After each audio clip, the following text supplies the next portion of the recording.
Mateus 16, do 21 ao 23, Jesus ali está falando para os discípulos que ele vai ter o momento difícil que ele vai ter que passar. E ali Pedro chama ele de canto e fala assim: não, Jesus, jamais o Senhor vai passar por isso. Não vou permitir. E na mesma hora Jesus falou para ele: para trás de mim, Satanás. Você para mim é uma pedra de tropeço. Eu confesso que quando eu lia esses versículos, essa parte, eu falava para Jesus: poxa, Jesus, você não pegou um pouquinho pesado, não? Porque na verdade a revelação do Espírito Santo ainda não tinha chegado para mim, mas até que chegou. Então o que o Espírito Santo falou? Ele estava me explicando ali que Jesus, ele estava precisando naquela hora era de um incentivo, porque o que ele ia fazer não era fácil.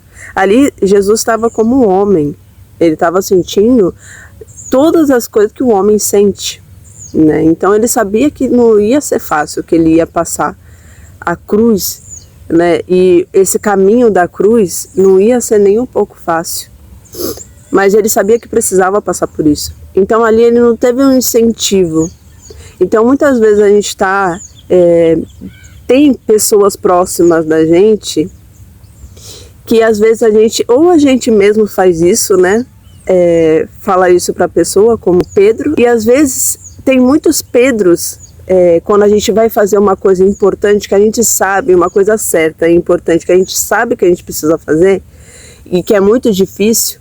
Às vezes a gente escuta isso: mas para que você vai fazer isso? Por exemplo, você confessar pecado. Porque Deus fala, né? Confessai os vossos pecados uns aos outros para que sejais perdoados. Então, quando você vai confessar um pecado, não é fácil, né?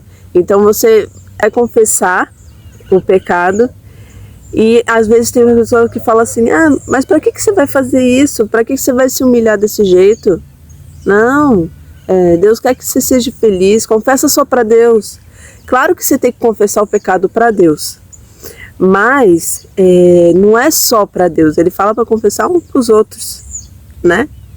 E alcançar que só assim você alcança a misericórdia, o perdão e a misericórdia. E fora as outras, eu estou usando isso como exemplo, mas tem vários outros exemplos, né? Como você precisa reverter uma coisa que você fez. Às vezes você precisa fazer como ali Zaqueu. Zaqueu, ele teve que ir e devolver tudo que ele roubou para cada pessoa, entendeu? E você acha que foi fácil isso para ele? Não foi fácil, mas ele fez porque era o certo a fazer, né? O cobrador de impostos, Zaqueu, quando ele se converteu, ele foi lá e devolveu, se arrependeu, confessou o seu pecado e foi e devolveu tudo que ele tinha roubado das pessoas, né? Então, e ali Jesus, ele estava precisando de alguém escutar, de alguém: você vai conseguir, eu estou aqui com você, você vai conseguir passar por esse momento difícil. Então, seja esse amigo que Jesus estava precisando naquele momento.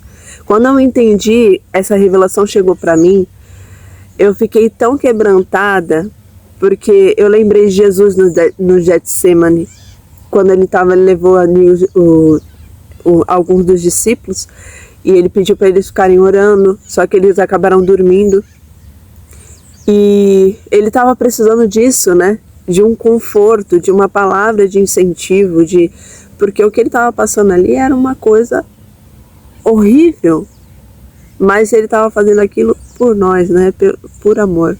Então, eu me quebrantei muito e falei: meu Pai, Jesus, como eu queria estar naquele momento com o Senhor, né? Para eu poder te dar um abraço e dar esse incentivo que o Senhor estava precisando, né? De falar: o Senhor vai conseguir. Muito obrigada por tudo. Por isso, o Senhor está fazendo algo tão maravilhoso e tão grande, que é entregar a sua vida por nós, sendo tão perfeito. Então, esse é o vídeo de hoje, gente. Essa revelação que o Espírito Santo me deu. E que possamos ser possamos ser incentivadores das coisas do bem. E não agir como Pedro naquele momento ali. É isso, gente.